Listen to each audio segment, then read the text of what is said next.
Aim right, achieve big at KR Mangalam University. एक था धराली। जी हाँ, दोपहर के 3 बज रहे हैं और दोपहर के 3 बजे के बुलेटिन में आपको यही बताएंगे कि धराली में कैसे तबाही के बाद अब सब कुछ तबाह सा नजर आ रहा है। मुसीबतों के बीच रेस्क्यू ऑपरेशन कैसे चल रहा है उसकी भी डिटेल आपको देंगे। धराली में आखिर तबाही क्यों आई ये भी आपको बताएंगे, लेकिन शुरुआत इस वक्त की बड़ी खबर के साथ कर रहे हैं।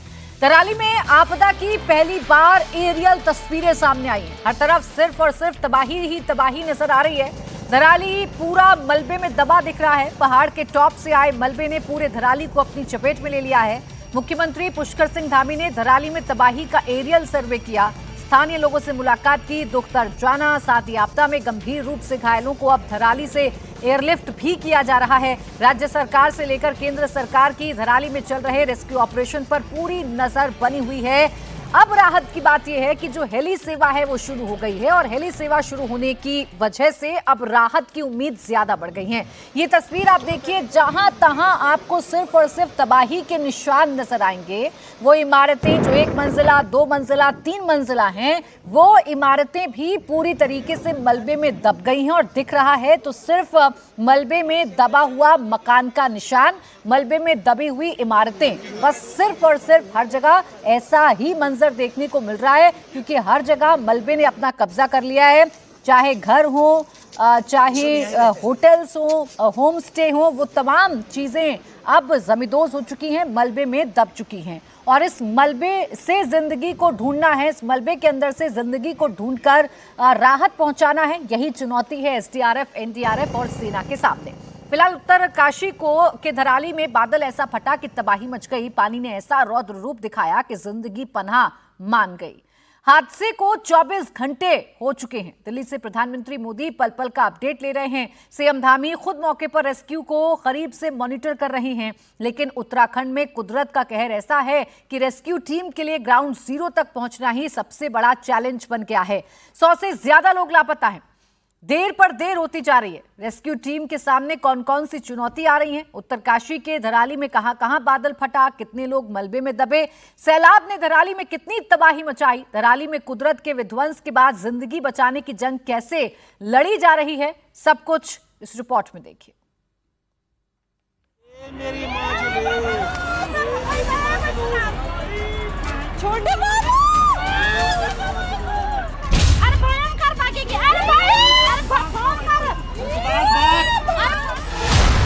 पहले धराली में कुदरत का विध्वंस। अरे बह गया, ये मेरी माँ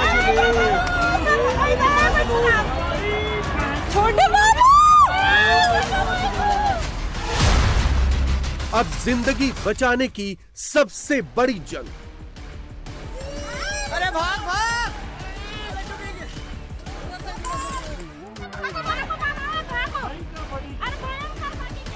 उत्तरकाशी में पहाड़ के ऊपर बादल फटा, सैलाब आया और 34 सेकंड में सब कुछ बर्बाद हो गया।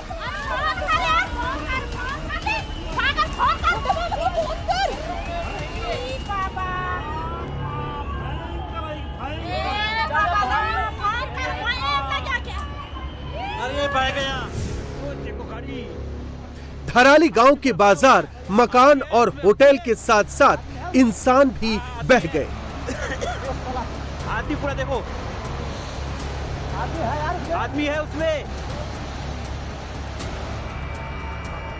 गंगोत्री के पास ऐसा क्या हुआ कि पूरा गांव बह गया? धराली में कितने लोग बचे, कितने लोग 30 फीट के मलबे के नीचे दबे? ग्राउंड जीरो तक रेस्क्यू टीम क्यों नहीं पहुंच पा रही? कहां-कहां रोड ब्लॉक है, किन किन सड़कों पर दरारें पड़ी हैं? धराली के लोगों को एयरलिफ्ट कराने में क्या दिक्कतें आ रही हैं? उत्तरकाशी में पिछले 2 दिन से आफत की बारिश हो रही है। 5 अगस्त की दोपहर 1:45 पर धराली गांव के ऊपर बादल फटा, मलबा खीर गंगा नदी में आ गया। बाढ़ का मलबा आने से नदी ओवरफ्लो हो गई। इससे पानी और मलबा गांव की ओर आ गया। नदी का मलबा गांव के दाईं तरफ के घरों की ओर गया। ज्यादातर घर मलबे की चपेट में आ गए। मलबे ने 34 सेकंड में ही गांव के 50 से ज्यादा घरों को तबाह कर दिया। नीचे के पेड़ तक इसकी चपेट में आ गए। तबाही के वक्त लोग घरों में ही थे। मलबे को देख कुछ जान बचाने के लिए इधर उधर भागते दिखे।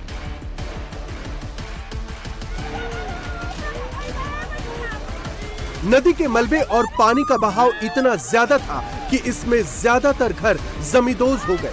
लोग जान बचाने के लिए भागे, लेकिन उनमें से कई लोग मलबे की चपेट में आ गए। सेफ है मंदिर।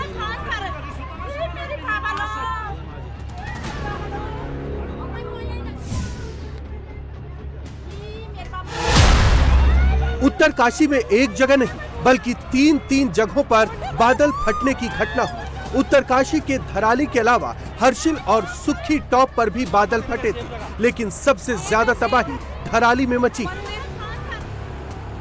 धराली गांव में चारों तरफ नदी से आया मलबा दिख रहा है। 4 डेड बॉडी बरामद कर ली गई है। मरने वालों का आंकड़ा बढ़ सकता है क्योंकि 100 से ज्यादा लोग अब भी लापता हैं। मलबे में कितने लोग दबे हैं इसकी कोई गिनती नहीं। 70 लॉस है वो भी फिनिश हो गए हैं और आदमियों का भी कोई पता नहीं चल रहा, संपर्क किसी से नहीं हो पा रहा है। ये 5 अगस्त बहुत ही गलत है। 1978 में इसी 5 अगस्त को कनोड़िया नामक स्थान पर बाढ़ आई थी। आज धराली में जो ये मंजर दिखाई दे रहा है ये बहुत कठिन है, बहुत अविश्वसनीय, कल्पनीय है, अकथनीय है, जिसके बारे में कुछ कहा नहीं जा सकता है। वास्तव में कितना ये नुकसान हुआ अभी तक कोई जानकारी प्राप्त नहीं हो रही, लेकिन लॉज हुए, होटल हुए, मार्केट हुआ, गांव हुआ, सारा तबाह हो चुका है। इसका तो सामने आंखों से हम देख रहे हैं अपने गांव मुकबा से, लेकिन आदमियों का भी कोई वो नहीं है। हम भगवान गंगा मैया इष्ट देवताओं से ये निवेदन करते हैं कि जन धन की हानि न हो और सभी लोग कुशल रहें। बाकी तो सब कुछ होता ही रहता है, पर ऐसा मंजर हमने जीवन भर नहीं देखा। हमारी 65 साल की उम्र हो गई है, ये मंजर कभी दिखने को नहीं दिखाई दिया। सुखी टॉप में भी बादल फटने से भारी विध्वंस हुआ है। पानी और मलबे के सैलाब ने सब कुछ बर्बाद कर दिया है। बादल फटने के बाद सुखी टॉप के सामने बह रही भेलागाड़ में ऐसी भयानक बाढ़ आई जिसने इलाके के लोगों को दहला दिया। अबे तो अबे वो 5 वाले मर गए होंगे। 5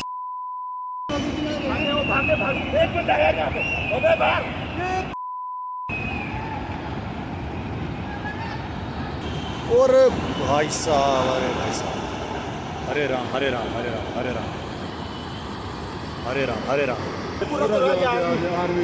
अबे भाई आर्मी वाले अरे नहीं यार, नहीं यार, अरे भगवान, अरे भगवान भाई वो लोग तो बह गए भाई। वो तो गाड़ी थोड़े आगे उतरना है यहाँ से। अरे यार बोले यार 5-6 आर्मी वाले बच गए होंगे यार। हाँ मुश्किल। अबे भाई हरे राम हरे राम, अरे यार 5-6 वाले बेचारे, हरे राम। हाँ नॉर्दन ये तो आर्मी बोले यार 5-6 आर्मी वाले बच गए होंगे यार। हाँ मुश्किल। अबे भाई हरे राम हरे राम, अरे यार 5-6 वाले बेचारे, हरे राम। हाँ नॉर्दन यार वो गाड़ी क्या बची है वो तो मैं। हर्षिल में भी बादल फटने से भारी नुकसान हुआ है। गंगोत्री हाईवे से लगा हर्षिल का आर्मी कैंप मलबे की चपेट में आ गया। उधर से निकाल के पानी निकल जाएगा उधर से। गुड मेंबर शाबाश, बस बस इतनी थोड़ी तरह ज्यादा मत हो। ये देखो ये सब मलबा, ये सब मलबा। हाँ बना लो। बहुत बुरा हाल हो गया यहाँ पे, बहुत बुरा हाल हो गया है। बहुत हमारे बंदे बह चुके हैं। ये कल जो फ्लैश फ्लड हुआ है, ये 3 जगहों पर फ्लैश फ्लड की सूचना मिली है। धराली गांव में पहली घटना हुई जिसमें तकरीबन 4 लोग मृत बताए जा रहे हैं, तकरीबन 50 से ज़्यादा लोग मिसिंग बताए जा रहे हैं। इसके अलावा हर्षिल में भी एक फ्लैश फ्लड की घटना हुई जिसमें आर्मी कैंप में कुछ तकरीबन 9 से 10 लोग मिसिंग बताए जा रहे हैं। एक तीसरी घटना सुखी टॉप पर हुई है जहां पर हालांकि वो स्थानीय वो वहां पर कुछ लोग नहीं हैं, ऐसा कोई इम्पैक्ट नहीं हुआ है। तो ये 3 इंसिडेंट्स हुए हैं कल, जिसको लेकर के हमारी एनडीआरएफ की 3 टीमों को मोबिलाइज किया गया है बाई रोड और इसके अलावा 2 टीमें हमारी एयरपोर्ट पर भी अभी स्थित हैं एयरलिफ्ट करने के लिए। मौसम ख़राब है, जैसे ही मौसम खुलेगा तो उन्हें एयरलिफ्ट किया जाएगा और हम ऑपरेशन में शामिल होंगे। अब सबसे बड़ी चुनौती रेस्क्यू ऑपरेशन की है, क्योंकि उत्तरकाशी समेत पूरे उत्तराखंड में आज भी मौसम का मिजाज बिगड़ा हुआ है। लगातार हो रही बारिश की वजह से जगह जगह लैंडस्लाइड हो रही है। सड़कों पर पहाड़ से बड़े बड़े बोल्डर और पत्थर गिर रहे हैं। अरे बहुत बुरा यार, क्या कर रहे हो यार? अरे क्या हुआ यार, जल्दी दो।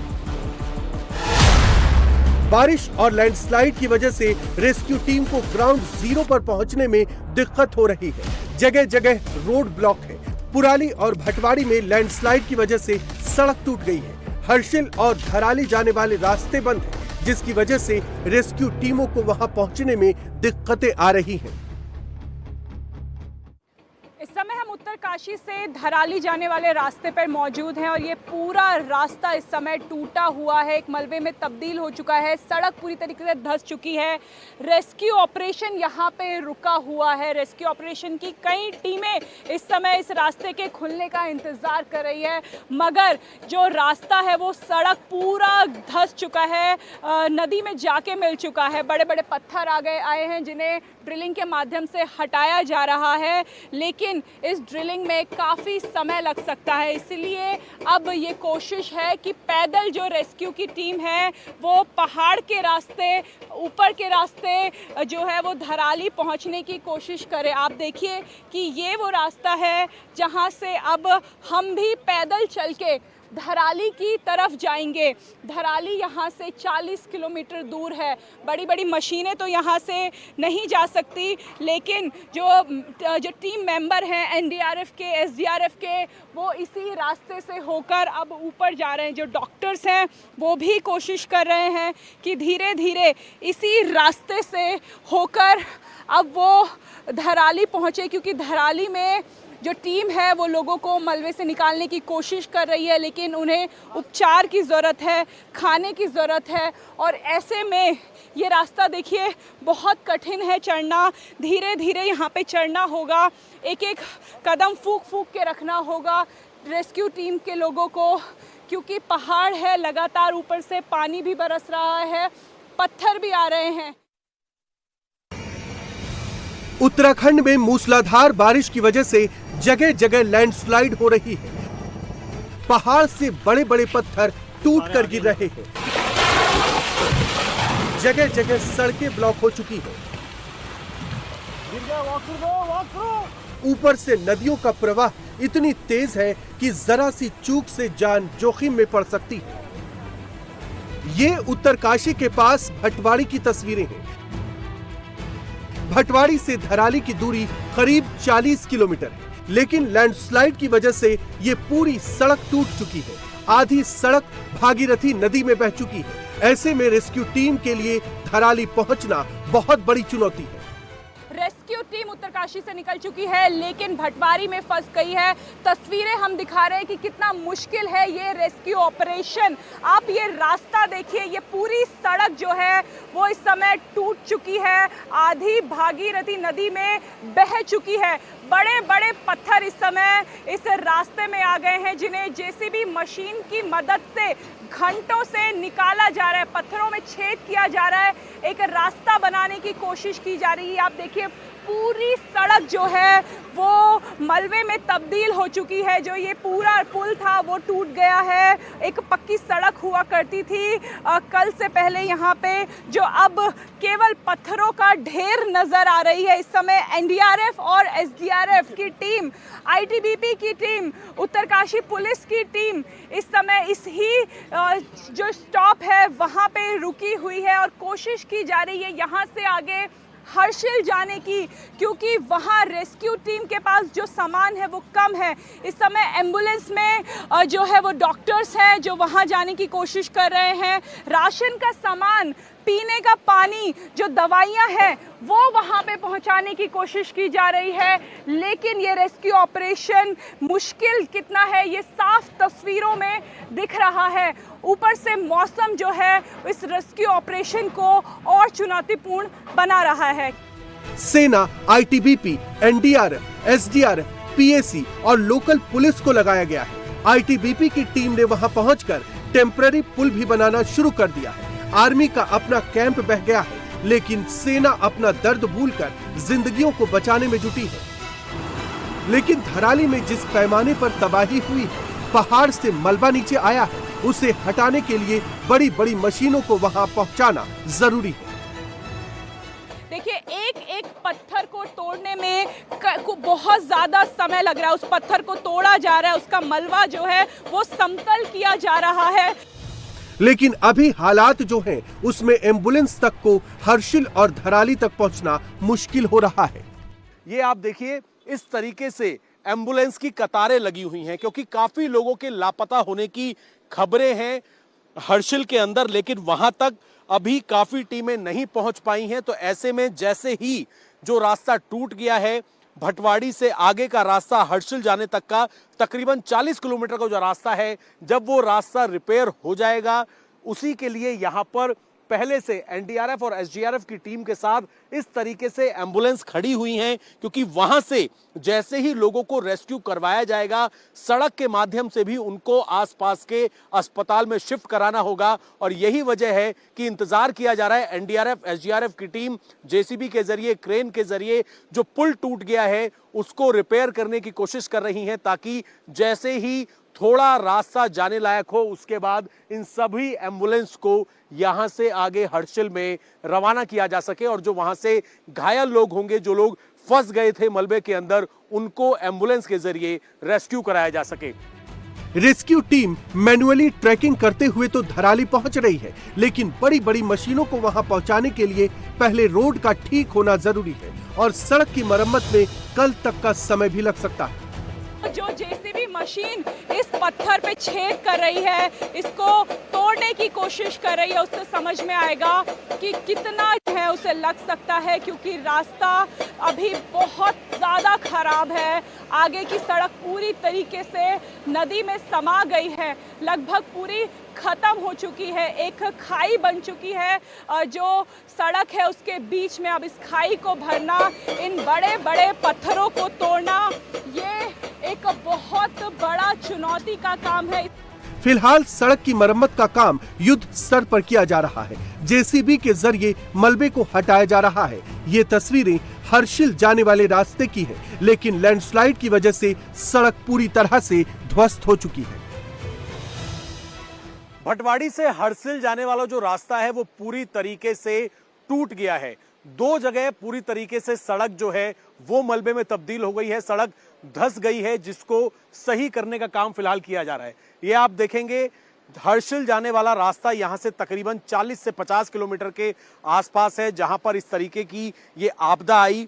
लेकिन वहां पर रेस्क्यू ऑपरेशन करने में समस्या इस वजह से आ रही है कि रास्ता आप देखेंगे, सड़क पूरी तरीके से खत्म हो गई है। भटवाड़ी से आगे सड़क पूरी वॉश आउट हो गई है। आईटीबीपी और प्रशासन की गाड़ियां भी इससे आगे नहीं जा पा रही है। जेसीबी के जरिए कोशिश ये की जा रही है कि कुछ एक रास्ता जो है वो समतल किया जा सके, ताकि जो रेस्क्यू करने वाली गाड़ियां हैं वो धराली तक पहुंच सके, हर्षिल तक पहुंच सके। इतनी बड़ी बड़ी दरारें हैं, अब आप अंदाजा लगा सकते हैं कि सड़क को सही करने में कितना ज्यादा समय लगेगा। यही वजह है कि रेस्क्यू ऑपरेशन करने में देरी हो रही है। जहां एक तरफ सड़क को सही करने का काम किया जा रहा है, तो वहीं दूसरी तरफ एक टेम्परेरी पुल बनाने का काम भी एनडीआरएफ और एसडीआरएफ की टीम कर रही है, ताकि जो एम्बुलेंस हैं वो सड़क के माध्यम से हर्षिल धराली तक पहुंच सके, ताकि जिन लोगों को वहां से रेस्क्यू किया जा रहा है उन्हें जल्द से जल्द आसपास के अस्पतालों के अंदर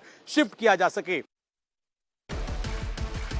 इस समय रेस्क्यू की टीम के सामने जल्द से जल्द रोड की मरम्मत करना सबसे बड़ा चैलेंज है। इसके बाद वहां पहुंचकर मलबे में दबे लोगों को ढूंढना और उन्हें अस्पताल पहुंचाना दूसरी चुनौती। तीसरा चैलेंज तबाही वाले इलाकों से लोगों को निकालना है और चौथा चैलेंज है सैलाब से प्रभावित लोगों तक राशन पानी पहुंचाना। धराली में कल से लेकर अब तक 150 से ज्यादा लोगों का रेस्क्यू किया जा चुका है, हेलीकॉप्टर से भी लोगों को एयरलिफ्ट करने की कोशिश की जा रही है, लेकिन खराब मौसम की वजह से यहां भी दिक्कत आ रही है। उत्तराखंड में उत्तरकाशी समेत कई जिलों में मूसलाधार बारिश हो रही है। उत्तरकाशी के अलावा आज अल्मोड़ा, देहरादून, हरिद्वार, नैनीताल, पौड़ी गढ़वाल, रुद्रप्रयाग, टिहरी गढ़वाल और ऊधम सिंह नगर में भारी बारिश का अलर्ट है। स्क्रीन पे हम लोग देख पा रहे हैं ये जो मलबा पूरा भरा हुआ है, इसको लेकर क्या वहां से इनपुट मिला है, ये कितना मलबा है यहाँ पे और कितना मुश्किल है इसको हटाना? जी बिल्कुल देख रहे हैं आप, ये बड़ा फैलाव है और निश्चित रूप से इसमें सर्च करना एक डिफिकल्ट काम है, एक स्लो प्रोसेस होता है।